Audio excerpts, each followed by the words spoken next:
Welcome, my dear friends. It is completely funky, ski-diddly-icious to catch you. If we ain't breezed by each other before, I'm Stephen Clements, a writer, a gamer, and an enjoyer of big brain activities in general, stuff to blow your mind. On this channel, I perform dramatic story readings, I provide role-playing game reviews, and I get to interview interesting people. In this episode, we're doing option numero dos, with looking at a way too fattening to be good for you guilty pleasure role-playing game by the name of Inner City. Currently in its Redux edition, Inner City is the brainchild of our dear friend Christopher Clark, who we previously interviewed on this channel. It was a fantastic episode. You should treat yourself and check it out. Inner City is possibly the longest continually in print RPG, and his company, Inner City Games Design, may be the longest surviving RPG publishing company. So this game is noteworthy both to know about in RPG industry terms, but also because it's a heck of a lot of fun. The entire book is full of off-color jokes,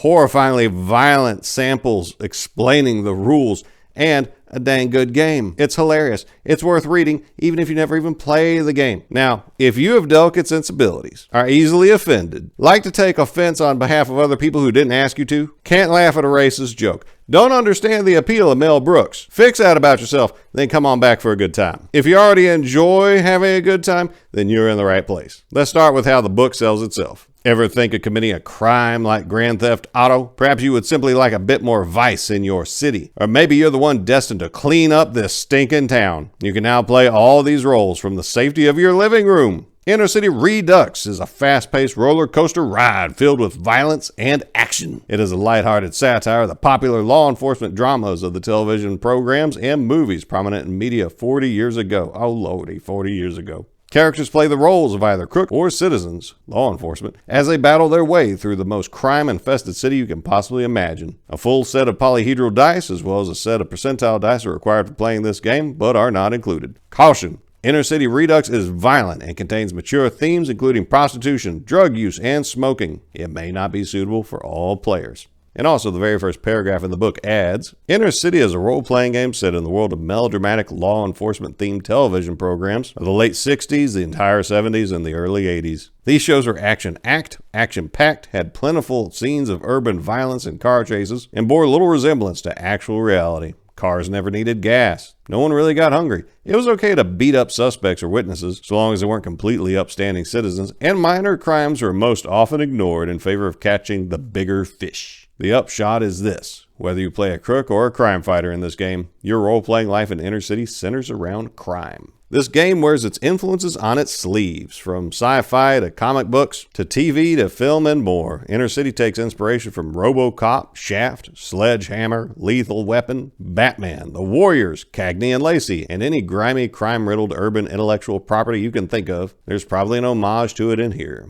The setting is an urban playing field modeled on the worst cities full of crime and chaos from movies and TV, but now also is seen in Democrat-ruled cities and states that thought decriminalizing crime and encouraging violent riots are good ideas. The game comes with a map stocked with buildings and art to aid immersion and give players ideas of where to go, which I like. The map art is good, and at conventions, Christopher Clark builds some massive 3D map boards with buildings, cars, and miniatures. They're really cool. You can look at the map to pick out which apartment your character lives in, because area of town influences how much rent costs and the kinds of encounters you can have.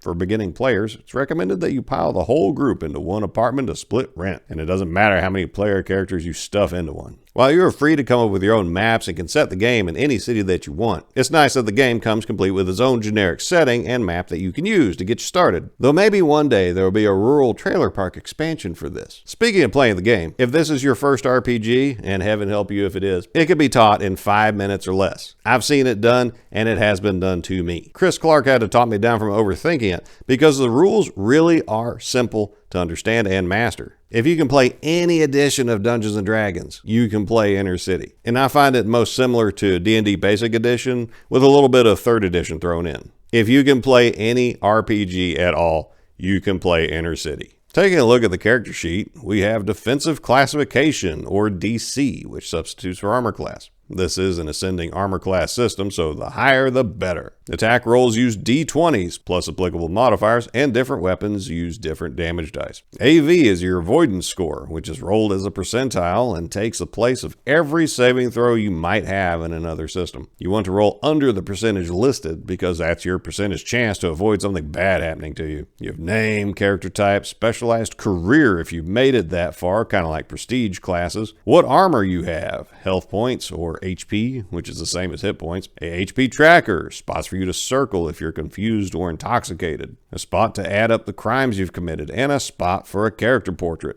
There's room to list your skills, which are also rolled as percentiles, your wisdom point, which function as experience points in this game, your weapons, your cars if you have any, your cash, and the rap sheet of which crimes you've committed, if any. On the back, there's room for more detail on the things you noted on the front, and that's it. Nice and straightforward. Since so many skills in the game revolve around crime, let's talk about it. There are only 4 prosecutable crimes in Inner City, and they are theft, arson, murder, and sexual assault.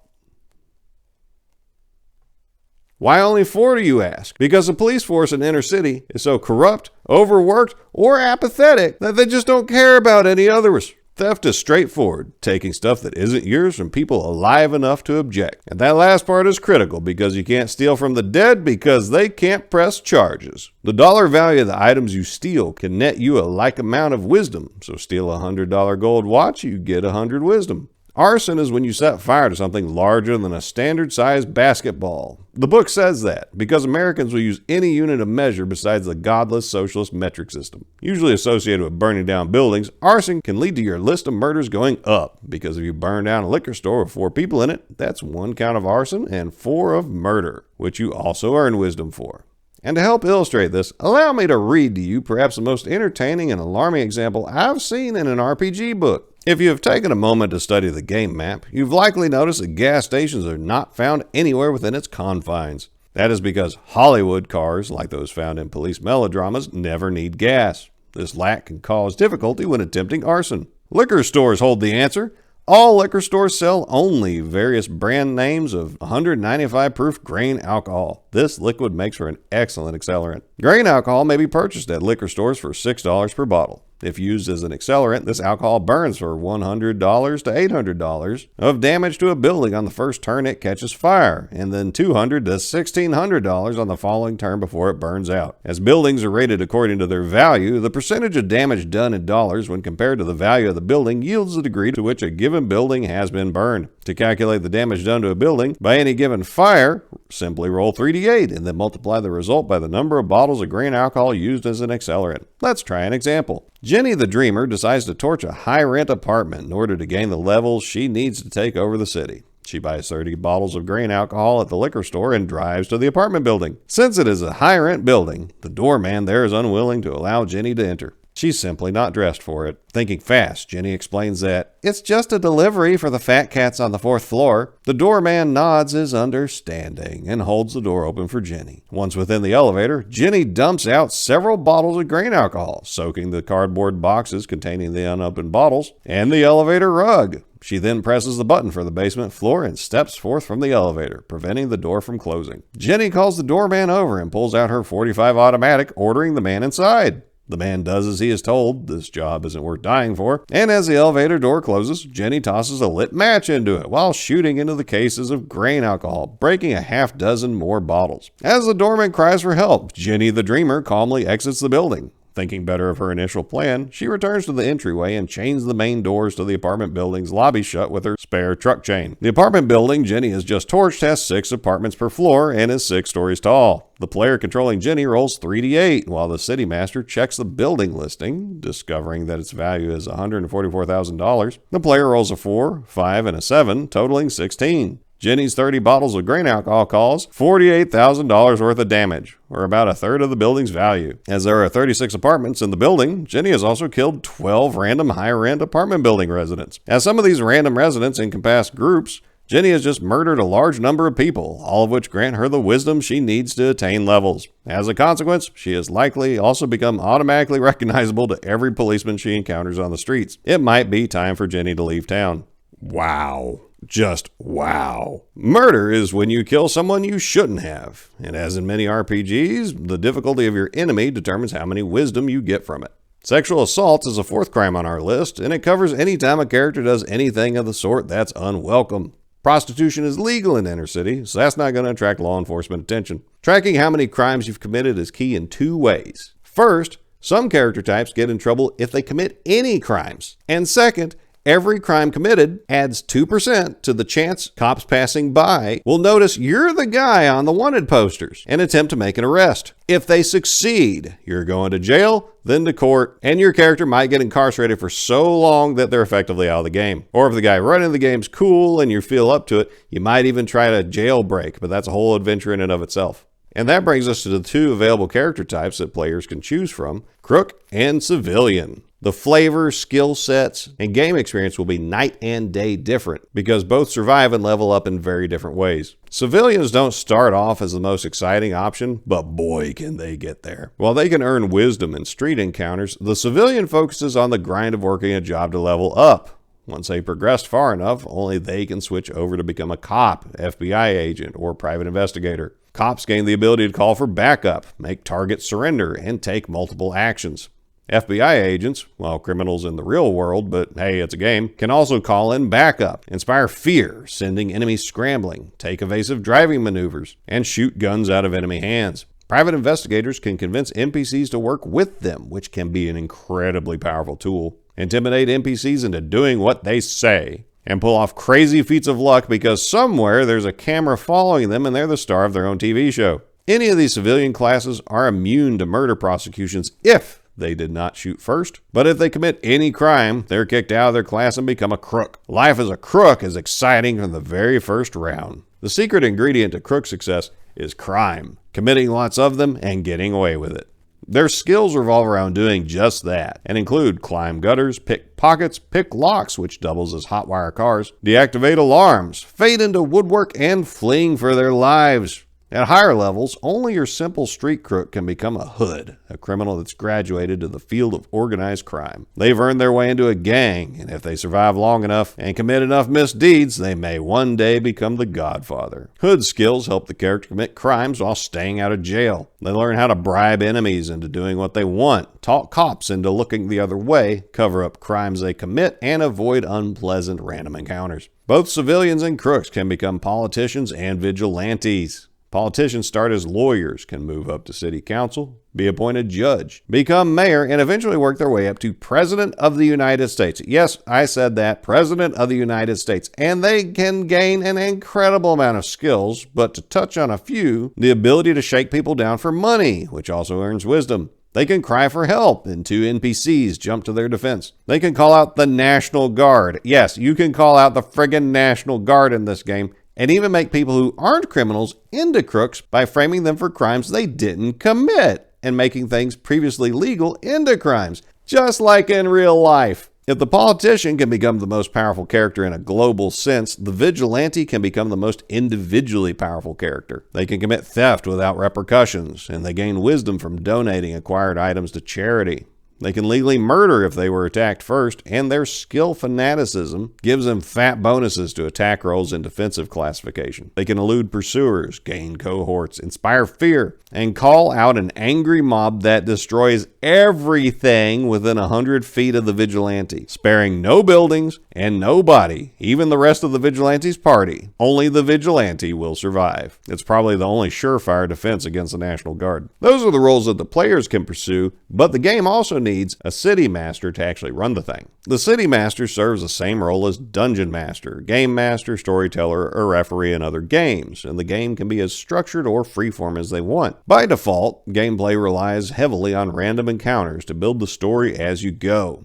You don't have to plan out an adventure at all. Just put the players outside their starting apartment, ask which way they want to go, and start rolling on the random encounter tables. Besides the default sandbox method, the City Master can plan out story arcs ahead of time, or let unfolding events inspire a bigger plot line. You can let the players hatch their schemes and let them drive the game. Whichever way you go, remember that this is a game patterned on cop and crime shows, and bullets do kill. There are no clerics tossing out healing spells. Rest and recuperation does not restore lost HP, and all healing has to happen at the hospital. I never survived long enough to make it to the hospital, and when you get there, you encounter the American-style healthcare system, where if you don't have the dollars, you don't get the treatment. No public option or charity care here. On the upside, it's not the Canadian system either, where they push medical suicide instead of treatment. Nor is it the British or Dutch system, where patients are involuntarily suicided. If your character dies, the rules have your late character's cousin showing up within 3 rounds, which is hopefully fast enough to claim your late relative's belongings before your party loots the body. The game is written to encourage fast play and minimize downtime and analysis paralysis, which I like. It's not as in-depth as heavy role-playing games like Vampire, but it easily could be if the City Master decides to go that direction. He'd just be free to do it with a lightweight rules system not cluttering up the process. Now, I mentioned random encounter tables, and they are awesome. So let's take a look at the flavorful and dangerous NPCs you can run into.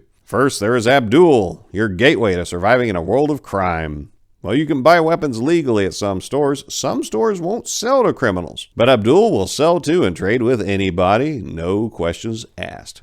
In the very first round of my very first con game of Inner City, Hare Krishna religious fanatics showed up and successfully begged almost all the party's money out of us, which really sucked.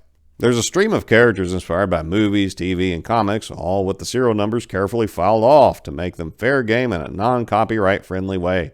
We have the B Squad, Eddie, Filthy Harry, Hambone, Mighty Dog, and so many more. I specifically hate the Huckster, who brutally cut me down right when I had just hit a lucky streak.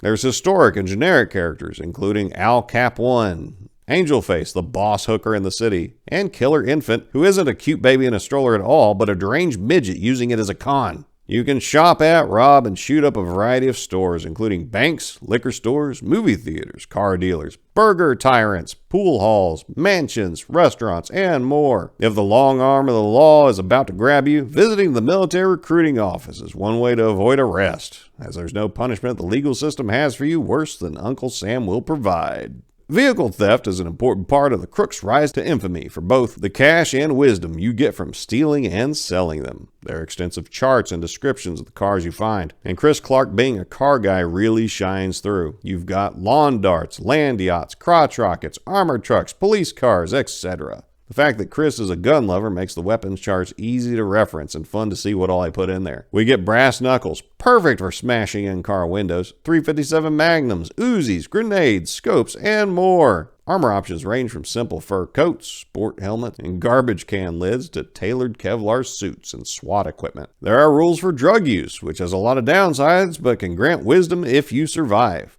There's even advice on how to chase the dragon and survive by doing it at the hospital, which may have inspired all the heroin junkies running through New Hampshire's entire Narcan supply. Those are the main points the book details, and this one book has all the rules you need to run this game, and plenty of guidance beside. I want to talk about the art for a minute, because this thing has art on every page. Sometimes a little, sometimes a lot. There's a variety of styles from the half-dozen contributing artists, including Chris Clark himself, and while they are different, I generally enjoyed each one, and they all speak to the subject matter. There's no random stuff that doesn't have anything to do with what you're looking at. Well, I might change some of the font colors on the cover to make for easier reading. The cover by Dave Peterson wraps up everything that goes on in this game perfectly. There's even fake advertisements and movie posters in the book. Having now seen the poster for She-Demon of Violence Island, I need this movie to be made. Humor is mixed into every page, and be sure to take a close look at even sidebar art because Clark packs jokes in there as well. I've now played Inner City at least 2 conventions and in 2 online games, and I've really liked it. While my low-level crooks haven't lasted long, when I got to play 3rd-level politician Chet McGreathair, I ran the table using all of his manipulation skills to full advantage. And speaking of online sessions, if you'd like to try this out for yourself, Christopher Clark sometimes runs free online sessions of this, where all the rules are taught by the dude who wrote them. Whether you've played Inner City before or are brand new, find him on Facebook and give it a try. It's a good time. To check out Inner City Redux and get a copy for yourself, you can go to DriveThruRPG for both PDF and hard copy versions. And you can also go to the Inner City Games Design's website. Though I do caution you, once you get on there and start going through the shop, you're going to see all kinds of bizarre games. You may do like me and spend a heck of a lot of time looking through all these things, trying to figure out where have these things been your whole life. I hope to play more Inner City in the future, both as a sandbox and as a more in-depth crime drama, perhaps with the party beginning as friends and then as circumstances and time progress, winding up on different sides of the law. Have you played Inner City before? What did you think of it from this review? I'd love to hear those thoughts, so please write them in the comments below. And if you have enjoyed yourself, I do enjoy people liking and subscribing, so you know what to do. As always, I thank you for your time and that you chose to spend it with me. And as we dear friends split for now, I wish you nothing but the best.